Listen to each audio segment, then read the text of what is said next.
네, 오늘도 예배란 무엇인가 라는 제목으로 여러분들과 함께 말씀 나누고 있습니다. 우리 오늘 본문은 지난번과 마찬가지로 요한복음 4장 24절 말씀입니다. 우리 다 같이 한 목소리로 읽겠습니다. 시작. 하나님은 영이시니 예배하는 자가 영과 진리로 예배할지니라. 아멘. 네. 지난번 제가 말씀드린 대로 이제 사도전승이라는 책이 과거에 이제 3세기경에 나온 책이 있다고 말씀을 드렸어요. 그리고 그 책에서 나오는 게 당시 사람들은 어떻게 신앙생활을 했을까라는 것들을 우리에게 알려주는 가장 오래된 책이 이 사도전승이라는 책인데, 그 책에서 나타나는 당시 믿는 사람들은 어떻게 신앙생활을 했을까라는 것을 오늘 말씀드리도록 하겠습니다. 이 책이 사도전승이라는 책이요, 교회 생활에 관련된 굉장히 많은 내용들을 담고 있어요. 직제, 그러니까 우리 직분이라고 할 수 있죠. 그리고 세례는 어떻게 들었는지, 성만찬은 어떻게 그 당시에 했는지, 이런 것들이 순서도 적혀 있고 내용도 적혀 있는 가장 오래된 책이 사도전승이라는 책이에요. 그런데 지난번에도 말씀드렸던 것처럼 초대교회 세계에서는 모든 교회가 로마 제국 안에 있는 모든 교회들이 같은 스타일로 예배를 드렸다는 것이 아니라고 말씀을 드렸어요. 각 지역마다 고유한 자기들만의 환경과 문화가 담겨있는 예배를 드렸다. 로마 교회는 로마 교회 스타일대로, 에베소 교회는 에베소 교회 스타일대로, 그리고 안디옥 교회는 안디옥 교회, 예루살렘 교회는 예루살렘 교회, 그 교회들마다 거기에 모이는 사람들과 환경, 문화의 스타일의 차이에 따라서 어떤 교회는 성만찬을 이렇게, 어떤 교회는 세례를 저렇게 이렇게 드렸다고 말씀을 드렸어요. 그래서 이 사도전승에 나오는 내용들도 모든 교회가 이렇게 드렸다라고 하는 것이 아니라는 거예요. 일단 기본적으로 사도전승에 쓰였던 로마 제국에서 조금 동쪽에 있는, 지금 터키 지역쯤에 쓰여졌다고 이제 생각을 하는데 사람들이, 그 지역에서 이렇게 들었을 것이다 라고 우리가 지금 오늘날에는 추측할 수 있는 정도만 자료를 가지고 있어요. 워낙 오래됐기 때문에. 그래서 여기에서는 어떻게 기록을 하고 있는지 한번 말씀을 드리려고 그래요. 그래서 우리가 또 사순절이기 때문에 이제 믿음에 대해서, 또 그리스도가 죽으시고 부활하신 거에 대해서 우리가 신앙으로 선택을 한 사람들이죠, 우리가. 그러면은 이 당시에는 그 믿음을 믿기로 한 사람들, 그리스도의 죽음을 보고 믿은 사람들의 이야기를 듣고 전도된 사람들은 과연 어떻게 신앙생활을 시작하게 되었을까라는 것을 우리가 한번 알아보려고 합니다. 일단 당시 교회와 오늘날 교회, 우리는 일단 당시가 이제 3세기, 2, 3세기라고 하면은 거의 1700년, 1800년 전이에요. 그러면 지금이랑 많이 다르겠죠, 당연히. 가장 큰 차이점을 한번 꼽자고 한다면 이제 새신자가 신자가 되는 과정이라고 할 수 있어요. 오늘날 우리들은 이제 교회에서 새신자가 왔다고 하면 반겨주고, 그다음 새신자 카드를 쓰고 이제 인적사항을 적고, 다음 주부터 교회 계속 잘 나오시고 바랍니다, 이렇게 하든지, 아니면 새신자 반이라는 거가 있어서 몇 주 동안 어떤 시간을 가지고 교회에 대해서 알려주죠. 성경은 이런 겁니다, 우리에게 믿음이란 이런 겁니다, 예수님은 어떤 분이십니다, 이런 기초적인 교육을 가르치는 거를 과정을 거칩니다. 그게 보통 이제 4주에서 6주라든지, 어떤 데는 길면 6개월도 할 수 있고 1년도 할 수 있고 그렇지만, 아무리 길어도 1년을 넘는 곳을 찾기가 쉽진 않아요, 오늘날 교회들은. 그리고 지금은 누구나 오면 받아주죠. 그리고 누구나 오면 감사한 일이죠, 그 교회에. 우리도 항상 일꾼을 구하잖아요, 교회에서. 그런데 이 당시에는 2, 3세기라고 하면은 오늘날과 가장 큰 차이점이 박해를 받고 있었던 시대라는 거예요. 지금 이 사도전승에서 나타나는 교회의 시대들은 다 박해를 받고 있었다, 이 사실을 여러분들이 이제 먼저 이해를 하고 가셔야 돼요. 그러면 이 박해받는 시대 가운데서 내가 믿는 사람이 된다라는 것은 어떤 것을 의미하느냐라는 차이점을 우리가 집중해서 봐야 됩니다. 그리고 오늘날 우리가 그냥 수많은 교회들을 봐요. 십자가가 밤마다 빨갛게 타오르는 우리 한국의 밤을 보죠. 서울은 더 많아요. 여기는 시골이니까 좀 가야 보이지만, 서울은 그냥 편의점만큼 있는 게 교회예요. 그러면은 우리는 그 문을 항상 일요일에 가면 누구나 자유롭게 자연스럽게 들어갈 수 있습니다. 하지만 이 시대는 십자가라는 표시가 있는 것도 아니고 교회라고 간판이 있는 것도 아니에요. 왜? 박해를 받기 때문에. 달아놓는 순간 로마 군인들이 그 사람들을 잡아갑니다. 이런 시대를 살고 있는 사람들에게 교회라는 거는 숨겨져야 되고 비밀리에 드려야 되는 것이에요. 그리고 이 믿음을 믿는다라는 거, 내가 교회 다닌다라고 얘기하는 것 자체가 감옥에 가는 문제로 연결이 되는 겁니다. 그러니까 지금 우리에게 가장 가까운 그런 사회는 북한이라고 할 수 있겠죠. 네. 지금 우리 주변에서 볼 수 있는 그런 문제들을 보면은 신앙의 자유가 없는 곳이라는 거예요. 그럼 이 사람들은 내가 어떻게 믿기로 했는지는 이제 개인의 선택이니까 그거를 빼고 내가 교회를 어떤 사람의 전도를 받아서 가기로 결정을 했어요. 그러면은 그 교회에 어떤 사람의 추천 혹은 초대로 가게 되겠죠. 왜냐하면 교회 예배가 다 비밀리에 진행이 되기 때문에, 숨겨져 있기 때문에. 그러면은 이 처음 온 사람들을 그 초대교회에서는 어떻게 관리를 했냐면, 박해받는 가운데 이제 새신자가 왔다는 거는 기뻐해야 될 문제가 아니었어요, 이 사람들한테. 우리는 한 명이라도 오면 기쁘죠. 하지만 이 사람들은 기쁜 문제가 아닙니다. 왜? 소위 말하는 스파이 혹은 프락치가 아닌가? 의심을 먼저 해야 돼요, 이 사람을. 이 사람은 로마 정부가 우리를 잡아들이기 위해서 몰래 심어둔 스파이가 아닐까? 이걸 먼저 걱정해서 이거를 분별하는 작업을 먼저 들어가게 돼요. 이게 우리랑 그때랑 다른 가장 큰 차이점이에요. 우리는 누구든지 오기만 하면 너무 잘 오셨어요 이렇게 기뻐하면서 반겨주지만, 이들에게는 모두의 주목이 가는, 배신할지도 모르는, 계속 유심히 지켜봐야 돼요. 이 사람의 증명이 되기 전까지. 그래서 새신자 과정이라고 하는 것은 지금 우리에게는 등록이라고 하는 단계만 거치면 되지만, 여기에서는 이게 표현이 맞을지 모르겠어요. 오히려 신문의 과정을 거쳐야 된다는 거예요. 이 사람이 진짜 예수님을 믿으려고 여기 왔는지, 아니면 우리를 고발하기 위해서 위장 전입을 한 사람인지를 파악을 먼저 해야 됐다는 거예요. 그렇지 않으면 멀쩡하게 믿던 모든 성도들이 같이 감옥으로 갈 수밖에 없으니까. 그만큼 목숨을 걸고 믿었던 시대였던 거예요. 그래서 이 당시에는 새신자가 왔으면 무조건 경계의 대상이 됐다는 거예요.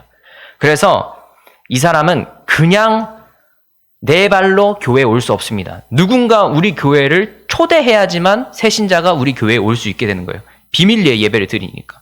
그러면은 이 사람들은 이제 이 사람 새로운 새신자를 데리고 온 사람이 있을 거 아니에요? 그러면 이 사람이 너가 이 사람 책임질 수 있느냐? 보증을 설 수 있느냐? 이제 이런 서약을 또 해야 돼요. 이걸 또 후견인 제도라고 하는데, 이게 어떻게 보면 멘토링, 이게 그냥 데리고 온 사람이 그 새신자를 책임지는 거예요, 한마디로. 계속 관리해주고, 가르쳐주고, 인도해주고, 사실 이걸 못 믿어서 하는 거죠. 이 후견인 제도라는 건. 믿었으면 혼자 잘 나오세요 이렇게 하면 되는데, 못 믿으니까 너가 데려왔지. 너가 얘 진짜 스파이가 아니고 그냥 순수한 마음으로 기독교를 믿으러 온 사람이라고 네가 보증할 수 있어? 이렇게 얘기를 하는 거예요. 이 과정을 거쳐서 이 후견인으로 지정된 사람, 데리고 온 사람은 이 사람이 새신자 교육을 받는 기간 동안 계속해서 함께 왔다 갔다 해야 되는 거예요. 예배 시간뿐만 아니라 평상시에도 교육이 있거나 이러면 항상 너의 후견인과 같이 와라. 이 사람만 올 수가 없어요. 왜냐, 이 사람은 아직 증명이 되지 않은 사람이기 때문에. 그래서 이 후견인이 항상 같이 오게 되는 겁니다. 그리고 일주일에 한 번 이상은 아침에 만나서 후견인이랑 새신자가 교회에 교사가 따로 있어요. 가르치는 사람. 교사를 만나서 성경 공부를 하는 거예요. 새신자 교육을 받는 거예요. 일주일에 한 번씩. 그리고 이렇게 교회에 와서 이 문화들, 역사들, 성경 말씀, 여러 가지 교리들, 이런 거를 가르치면서 질문을 계속합니다. 이게 무슨 질문이냐면, 예수님이 이제 어떤 분인지 알겠어요? 이게 아니에요. 너 이거 믿으면 감옥 갈 수 있는데 너 진짜 믿을 거야? 이거를 계속 질문하는 거예요. 감옥을 간다 끝이 아니에요. 그렇다고 나오는 게 아닙니다. 그냥 사형이에요. 믿는다는 것 자체만으로도. 박해받던 시대에. 너 죽음을 각오하고 믿을 수 있니? 이거를 계속 질문하는 거예요. 근데 단순히 이렇게 질문한 게 아니에요. 너의 사업장에서 너의 믿음이 들켰을 때 너는 어떻게 행동할 것이니? 이렇게 구체적인 상황을 줘요. 너의 가족들과 함께 있는 자리에서 믿는 사람이 로마 군인이 와서 너 믿지 않기로 하면 너의 가족들까지는 안 잡아갈게. 너 이럴 때 어떡할 거니? 이런 식으로 극단적인 상황 속에서 나타날 수 있는 경우의 수들을 계속해서 질문하는 겁니다. 교리교육을 계속하면서. 그럼 이 사람은 이걸 질문하는 사람의 의도는 뭐겠어요? 너 믿는 게 그렇게 쉬운 게 아니다. 너 계속 이렇게 위험한 길을 믿음이라고 하는 그 하나의 증표, 그리스도라는 사람 한 분만을 위해서 너의 모든 것을 버릴 수 있니? 이거를 계속 질문하는 거예요. 그러면 이게 뭐냐? 신앙생활을 하는 사람들은 세상과는 다른 세계를 살아가는 결단을 내린 사람이라는 걸 계속해서 후비고 파는 거예요. 너는 이제 믿는 사람이라면 이전 것은 지나갔고 이제 새로운 사람이 돼야 된다. 너가 살아가야 될 세상도 과거에 살아왔던 세상으로 돌아갈 수 없다. 넌 이제 믿는 사람이라면, 넌 이제 로마 병정에 쫓기는 사람이 돼야 된다. 그 마음을 계속, 이 불안함을 네가 유지하면, 이 불안함을 계속 가지고 살아갈 수 있느냐. 물론 믿는 사람한테는 그 불안함보다 더 큰 마음의 위로와 자유함이 있으니까 문제가 되지 않겠지만 새신자에겐 이게 문제가 될 수밖에 없죠. 그런 것들이 있는 겁니다. 그래서 이런 질문들을 계속 하는 거예요. 그리고 성경의 가르침대로 살 준비가 됐는지, 그리고 또 한 가지 특이한 건 남자라면 군복무를 어떻게 할 것인지를 물어봤어요. 이게 조금 지금 환경이랑 다른 부분인데요. 일단 로마에서는 이건 그 지역마다 좀 달라요. 이게 좀 디테일이라면 좀 다르긴 한데 군이 징병제였어요. 지금 한국처럼 누구나 군대를 가야 됐어요. 그런데 로마 군인이라고 하는 거는 로마 황제를 섬기는 사람들이에요. 기본적으로. 왜냐하면 로마는 재정일치, 종교와 정치가 한 사람에 의해서 통치되는 국가예요.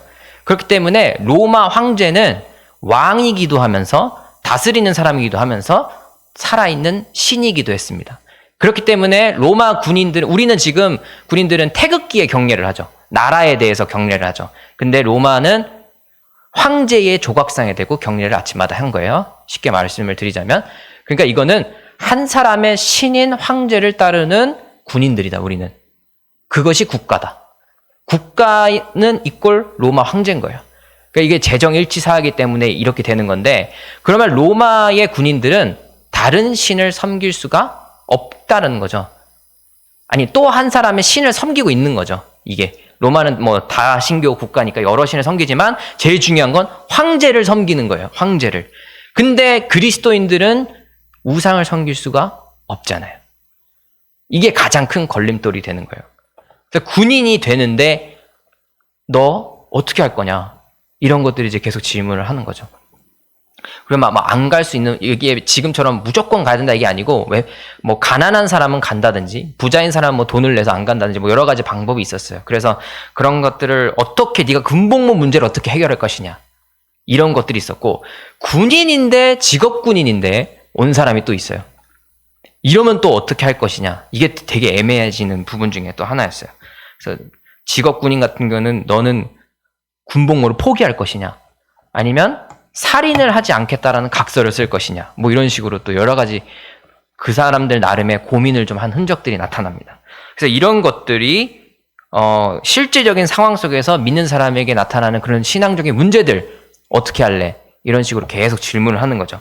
그런데도 이 사람이 교육을 잘 받아서 계속 이 믿음을 하겠다라는 확신을 가지고 대답을 잘 하면은 이제야 입교 예비자가 되는 거예요. 이제야. 이 질문들을 다 통과하고 나면 진짜 신앙의 세계로 들어갈래 말래를 이 사람이 결단을 하면은 그때서야 이제 입교 예비자가 되는 겁니다.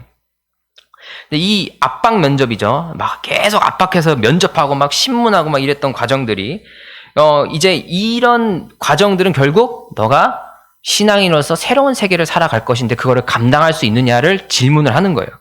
그러면은 이 길이 나는 죽음에 이르는 길일지라도 이게 진리라고 믿기 때문에 가겠다라고 결단한 사람들에게 이제 다음 단계가 이제 들어가게 됩니다. 이 단계가 결국 입교 예비자가 되면서 기존에 있었던 사람들과 교제하는 시간을 이제 갖게 돼요. 함께 예배를 드려요. 그 전까지는 따로 예배를 드렸어요. 그리고 이 예배자들은 교회에서 성만찬을 해도 성찬에 참여할 수가 없었어요. 세례를 받은 사람이 아니기 때문에. 그리고 이 당시에는 많은 신자들이 평화의 인사라는 걸 나눴어요. 이게 평화의 인사가 뭐냐면 실제로 입을 맞추는 거예요. 그러니까 지금은 상상하기 어렵지만 우리가 성경에 보면 그 유다가 예수님한테 입을 맞추고 로마 병정들이 데려가잖아요. 그게 평화의 인사예요. 그 당시 많은 사람들, 신자들에게는. 그래서 이게 이상한 게 아니고 그냥 흔하게 행해졌던 인사였는데 기독교인들 사이에서만. 그래서 이게 뭐 남들이 보기에는 저 남자가 남자한테도 뽀뽀를 하고 모르는 사람이 보기에는 이 남자가 이 여자한테도 뽀뽀했는데 저 여자한테도 뽀뽀하고 이렇게 보이는 거예요. 그래서 당시에는 기독교인들의 소문이 성적으로 문란하다 이런 소문이 났었어요. 그럴 정도로 이 평화 인사라는 게 굉장히 그 당시 사람들에게는 중요한 인사였는데 일반 신도들, 기존 신도들이랑 새 신자들은 이 인사를 나누지 않았어요. 넌 아직 신자가 아니다 라는 거죠. 이렇게 그걸 구분을 굉장히 명확하게 했어요.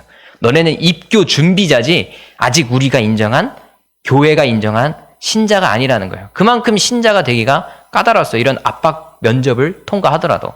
그러면은 이제 이 사람들은 뭘 했냐? 예배 교제가 끝나면 사역자라고 하는 사람들이 아침마다 뭐 머리에 안수를 해주고 일터로도 보내고 했다고 그래요. 근데 이 기간이 이제 견습 기간인데 그 면접을 통과하고 나서 교회 생활을 하면서 간간히 뭐 성경 공부하고 새신자 교육 받는 이 기간을 보통 최소 3년 정도 했다 그래요. 새신자 교육 기간을. 입교 예비자 그 면접 통과하고 나서를 3년 정도 계속 지켜보는 거예요. 교회에서 이 사람을. 바로 받아들이는 게 아니고 바로 세례를 주는 게 아니고 3년 정도 계속 지켜봐서 그 기간 동안 후견인이 계속 있어요. 계속 같이 다녀야 돼 이거를. 그러면은 가장 이 3년이라는 시간을 평균적으로 낸 거지 3년이 지났다고 무조건 통과되는 게 아니에요. 이 사람들도. 그러면은 기준이 뭔지가 우리가 궁금하잖아요. 시간 채우는 게 아닌가? 뭐였지? 그러면은 가장 중요한 기준은 당시에 이 사람의 삶이 믿기로 결정하기 전과 후가 달라졌느냐. 삶에서 그 열매가 믿기로 한 사람, 그리스도다운 삶을 살아가기 시작했느냐. 이게 중요해졌다는 거예요. 이 3년을 그걸 지켜봤어요. 그러니까 보통 3년이면 변화됐다라고 판단이 됐었나 봐요, 당시에. 그래서 보통 이 기간을 3년을 했다 그래요. 그리고 이거를 어떻게 또 확인을 하냐면 3년 동안 동행하는 그 후견인이 있을 거 아니에요? 계속 같이 다닌다고 했으니까 이 사람한테 물어보는 거예요. 너가 3년 동안 옆에서 데리고 다닌 이 사람 새신자, 예비 새신자 어땠냐? 변화가 된 것 같으냐? 이 사람의 증언이 가장 중요했어요. 그리고 이웃사랑을 잘 실천했는지를 살피고 봤던 거예요. 그래서 교회 공동체 앞에서 이제 피후견인, 그러니까 이 새로 온 사람을 또 다른 형제로 받아들이기 위한 보증을 이 후견인이 3년 동안 지켜보고 또 그 이전에도 지켜보고 하면서 증언을 할 수 있을 정도로 누가 봐도 인정받을 만한 변화가 나와야지만 교회의 일원으로 받아들여졌다는 거예요. 그리고 이제 이 3년 기간 동안 잘 넘어가게 되면 세 번째 단계로 넘어가게 됩니다. 보통 그 평균 3년이라고 하는 시간을 잘 통과하게 되면은 이제는 세례 예비자가 돼요. 이제야 세례를 받으려고 준비할 수 있는 사람이 된 거예요. 그러면 세례 받기 마지막 주까지 이제 계속 교리 과정을 계속 거쳐요. 교리 교육을 계속 받아요. 그리고 이거를 한 보통 일주일 정도 한다고 하는데요. 교리 교육을. 그 일주일 동안 매일 교회 가서 교리 교육 끝나고 사역자의 안수를 받아서 축기 의식을 치른대요. 그래서 사탄이 떠나가도록 이 사람의 삶 속에서 이런 의식을 계속 치른다고 해요. 그래서 선발된 이제 세례 예비자들은 목요일에 목욕을 하고 금요일에 단식을 합니다. 목욕을 하고 금요일에 단식을 해요. 그리고 토요일 오전에 또 축기 의식을 한 번 더 드립니다. 토요일 오전에. 그리고 이 의식이 끝나면 이제 사역자가 이 세례 예비자한테 얼굴에 숨을 불어넣고 이마랑 귀랑 코에 이렇게 십자가 표시를 해줬다고 그래요. 그래서 이 토요일 저녁이 되면 세례 예비자들은 교회의 성도들이랑 같이 자주 가는 샘이나 물가 같은 데에서 모여서 함께 기도를 계속 하는 거예요. 그러면서 해가 떠오를 때까지 이 기도를 계속합니다. 토요일 밤에 가서 일요일 오전에 해가 떠오를 때까지. 그러면은 이 해가 뜨면은 그때부터 이 사람들의 세례식이 시작되는 거예요. 근데 이 뜨는 날이 일요일이잖아요. 그날이 언제냐? 부활절 날 하게 되는 거예요. 그래서 우리가 보통 세례식을 부활절에 하죠. 이게 다 초대교회부터 내려져 오는 전통이 있어서 그러는 거예요. 그리고 1년에 보통 이제 세례식을 한 번밖에 안 해요. 초대교회는. 이런 긴 과정을 거쳐야 하기 때문에. 그래서 부활절이라고 하는 날에도 이 새신자가 되는 게 굉장히 큰 의미가 있는 거예요. 그래서 더 말씀을 드리자면 이제 일요일 아침이 된 거예요. 이날이 부활절 아침입니다. 그 전까지 기도로 물가에서 준비를 성도들과 같이 이 새신자가 계속 하고 있는 겁니다. 그러면은 이제 해가 뜨면은 세례받은 사람이 사람들 앞에 나아가서 옷을 다 벗어요. 그냥 진짜 완전 알몸으로 벗어요. 이때는. 우리는 지금 그러지 않지만 이때는 완전히 알몸으로 벗고 사역자가 기름을 이제 이 사람한테 부어주면서 성유죠. 기름을 부어주면서 기도하고 구마의식, 축기의식을 한 번 더 해요. 그리고 이 과정 속에서 계속 옷을 벗고 있잖아요. 근데 이 의미가 내가 세상에서 입었던 모든 것들, 과거의 것들을 다 벗어 던진다 라는 뜻을 가지고 있는 거예요. 그러면서 이제 기름을 바르고 물속에 이제 들어가면서 다시 이게 나오잖아요. 물속에 들어갔다가 침례를 했으니까 당시에는 물에 아예 그냥 담갔다가 빼버렸으니까 그러면은 그 전에 있던 걸 다 벗고 기름을 바르고 이 사람이 들어갔다 나오면은 새로운 사람이 된 거예요. 나는 그리스도인이 됐다. 근데 그날이 언제라고요? 다시 말씀드리지만 부활절이라는 거예요. 세례식에서 일어났던 이 모든 과정에 시간과 장소와 모든 행동들의 의미가 담겨 있다는 거예요. 그러니까 세례를 받는다는 거는 굉장히 우리에게 숭고한 의식이고 중요한 작업이고 아주 무거운 결단이 필요했던 거예요. 이게 왜? 박해받는 시대에 이런 자세를 요구했기 때문에. 부활절에 그리스도가 다시 태어나신 날에 이 새신자도 과거에 로마 황제를 숭배했던 그런 세상적인 나의 모습은 모두 벗어던지고 물에 들어갔다 나왔더니 그리스도로 새로운 신자가 됐다. 누구와 함께? 부활하신 그리스도와 함께. 그게 부활절이었던 거예요. 그게 이 당시에 세례였던 거예요. 이런 것들을 우리가 알면은 우리가 지금 하고 있는, 우리가 받았던 세례, 그리고 우리가 믿기로 작정했다라고 하는 그 마음이 얼마나 당시와는 무게감에서 다를 수밖에 없느냐를 알 수밖에 없어요. 그리고 우리가 보통 이제 성당에서나 이런 것들을 잘하잖아요. 이런 것들 되게 중요하게 생각하고. 그러면 이제 어떤 사람들은 그럴 수 있죠. 아, 저거 다 허례허식이야.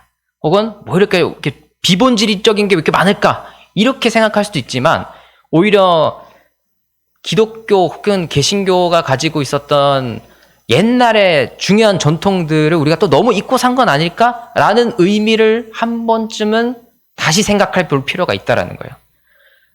그걸 다 의미가 있는 상태로 우리가 세례를 받을 때 또 주는 감동과 그 무게감이 있기 때문에 또 이게 항상 현대 사회가 빠르게 변하고 발전해가고 간단한 것들이 살아남는 시대잖아요, 요즘. 그런 거를 보면은 우리가 한 번쯤 복잡했던 우리의 전통이 왜 그랬을까? 정도는 질문을 한번 해볼 필요는 있다는 거예요. 질문을. 우리가 다시 그걸 할 필요는 없을지도 모르지만 왜 그때 그 사람들이 그만큼 복잡한 단계와 이런 것들을 거쳐서 전통을 지키려고 노력했을까 정도는 한번 생각해 볼 필요가 있다는 거죠. 그래야지 그 마음을 가지고 우리가 오늘날에도 살아갈 수 있을 거 아니에요. 오늘날에도 그런 행동들을 다시금 기억해낼 수 있을 거 아닙니까? 그러니까 우리가 단순히 교회에 와서 예배드리고 그냥 찬양하고 나는 다른 사람들한테 이제 주변 사람들한테 나는 교회 다녀라고 이야기할 수 있게 된 오늘날 자체가 당시에 비교하면 우리는 감사를 할 수밖에 없다라는 거예요. 그때는 목숨을 내놓고 믿어야 됐어요. 그때는 세례를 받는 그 과정이 몇 년에 걸친 증명이 필요했던 시기였어요. 근데 지금은 우리가 누구나 열려있고 누구나 손쉽게 믿을 수 있는 시대가 됐어요. 그러면서 이제 우리에게 믿음이라고 하는 게 그 무게감이 조금 누구나 올 수 있는 게 맞아요. 하지만 아무나 올 수 있는 것도 아닙니다. 이 교회가. 우리가 그걸 한번 되새겨 볼 필요가 있다는 거예요.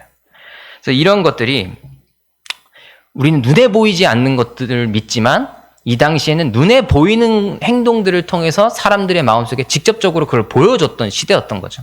우리는 눈에 보이는 것보다 보이지 않는 게 중요하다는 걸 알고 있어요. 근데 인간이기 때문에 눈에 보이는 것을 통해서 눈에 보이지 않는 믿음을 더 끄져 올릴 수도 있기는 합니다. 그 목적을 혹은 그런 효과를 또 무시할 수는 없는 거예요. 물론 눈에 보이는 것만 집중하면 또 본질을 잃게 되겠죠. 그게 균형이 항상 중요하다는 겁니다. 이게. 그래서 우리가 항상 이 균형을 유지하기 위해서 본질이냐 비본질이냐를 계속 저울질을 해봐야 돼요. 다 중요하기 때문에. 가장 중요한 본질이겠지만 이 비본질도 우리가 왜 왔는지, 이 형식들이 왜 이렇게까지 정착이 됐는지, 과거엔 어땠는지 분명히 돌아볼 수가 있어야 된다는 겁니다. 그럼 이 부활절에 다시 돌아서 새롭게 신자가 되어서 태어난 사람, 이 사람이 이제 공동체 안에서 가족이 되었고 그러면은 성찬에 참여할 수 있게 되는 겁니다. 그리스도의 몸과 피를 함께 나누어 먹고 마시는 형제가 된 거예요. 자매가 된 거예요. 이제서야. 그러면은 이렇게 기독교인이 된 사람은 로마 제국에 있어서 예비 사형자가 되는 겁니다. 걸리면 죽는 거예요. 이 사람은 자신이 선택한 이 믿음 때문에 내가 직장에서 그리스도인으로 티나서 고발되지 않을까를 걱정하면서 살아야 되는 사람이 정식적으로 된 겁니다. 이게 우리가 가지고 있는 신앙의 그 무게가 이 점에서 다르다는 거죠. 물론 우리 조상들도 처음에 기독교가 들어올 때는 다 그렇게 순교자들이 많이 생기면서 믿게 됐어요. 어느 나라든 간에. 어쨌든 이 초대교회 사람들의 믿음은 목숨을 걸고 믿었다는 거죠. 그러니까 우리가 성경에서 그리스도를 주인으로 삼는 자가 그리스도인이잖아요. 그리스도를 주인으로 삼는다. 내 주인은 그리스도다. 라는 이 표현에는 우리가 감히 담을 수 없는 무게감이 달려 있다는 걸 여러분들이 본문을 묵상하시면서 항상 느끼셔야 되는 거예요. 그 당시엔 로마 황제가 기독교를 인정하지 않았어요. 교회라는 곳이 공식적으로 존재하면 안 됐어요. 그런데 그 당시의 사람들은 그리스도가 우리의 주님이시다라고 고백을 했다라는 거예요. 이 무게감이 너무 다릅니다. 그래서 이 교회 공동체에서 오히려 새로운 신자가 됐던 이 사람들은 죽음의 두려움을 무릅쓰고 오히려 거스르고 저항했던 사람들인 거예요. 세상에. 세상의 풍파를 그대로 맞서 뚫고 나간 사람들이었던 거예요. 왜? 내가 믿는다는 거 하나 때문에. 믿는다라는 그 표현이 우리가 그냥 이렇게 자주 얘기해서 가벼울지 모르지만 너무나 무거운 말입니다. 믿는다라는 거. 우리가 그 무게감을 이제 알아야 되는데 오히려 근데 이 사람들은 정말 모순적이게도 믿는다라는 그 무게가 무거워서 짓눌릴지도 몰라요. 왜? 내가 죽을 수도 있으니까. 근데 초대교회 사람들은 오히려 믿지 않는 사람들보다 당당하고 자유로운 삶을 살 수 있었다는 거예요. 진리가 너희를 자유롭게 하고 우리가 그리스도를 따르다는 그 사실 하나만으로도 세상의 문제들이 다르게 보이잖아요. 삶을 살아가는 태도 자체가 믿음으로써 완전히 변하게 되고 세상을 보는 관점이 그리스도인다운 관점으로 보는 순간 모든 문제였던 것들이 문제가 아니게 되고 우리들이 잘못됐다고 했던 것들 혹은 옳았다고 했던 것도 다 반전돼서 다르게 보여요. 오히려 새로운 세계를 볼 수 있게 된 거죠. 근데 그게 죽음을 극복했을 때 그렇게 됐다라는 거예요. 이 믿음이 굉장히 모순적입니다. 어떻게 보면 내가 목숨을 걸고 믿을 때 죽음을 두려워해야 되지만 그리스도인들은 죽음을 두려워하지 않았다라는 거예요. 왜? 우린 죽음 너머의 것을 그리스도를 통해서 알고 있기 때문에. 그리고 그걸 믿으니까 내가 그리스도인 되기로 작정한 겁니다. 그 믿음을 가진 사람들에게 로마 황제가 나를 죽인다고 한들 뭐가 두렵겠어요?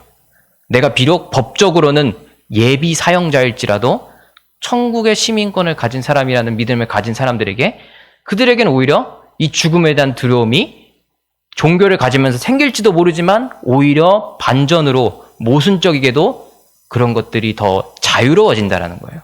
그런 것들이 오히려 더 극복이 된다라는 거예요. 오히려 믿지 않는 사람들은 내가 언제 죽을까를 걱정하면서 살아야 됐어요. 근데 믿는 사람들은 내가 믿는다는 것만 걸려도 죽지만 죽음을 두려워하지 않는 사람이 됐다라는 거예요. 이런 사람들이 이제 사회에 나가서, 세상으로 나가서 얼마나 큰 변화의 모습을 보여줄까요? 그게 기독교였다라는 거예요, 이 당시에. 그러니까 기독교가 박해받을지라도 세상 로마 제국 전체를 기독교 국가로 만드는 힘을 가지고 있었다라는 거예요. 이게 놀라운 사실입니다, 이게.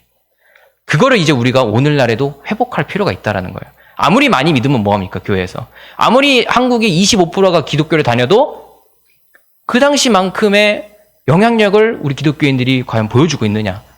오히려 욕만 먹고 있잖아요. 이게 다 같이 우리가 되돌아봐야 된다는 거죠. 과연 이 믿음이라는 것들이 우리가 본질적으로 무엇이었는지, 우리의 삶 전체가 변화되었는 건지, 우리가 세상에 나갈 때 다른 사람들과 다른 관점으로 세계를 보면서 다른 영향력을 끼치고 있는지. 근데 그 근원은 다 그리스도였다는 거예요. 말씀이었다는 거예요. 그게 이 사람들의 존재를 변화시켰고, 더 나아가 가정을, 사회를, 국가를, 세계를 변화시켰다라는 거예요. 1800년이 지난 오늘날까지도 계속 역사하고 있다는 거죠. 그 기독교가. 우리는 그러한 믿음을 가지고 있는 사람들입니다.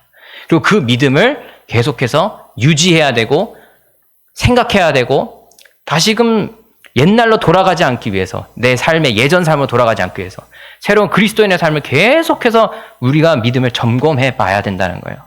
그게 우리 기독교의 역사가 가지고 있는 가장 큰 장점이고 가장 큰 핵심입니다.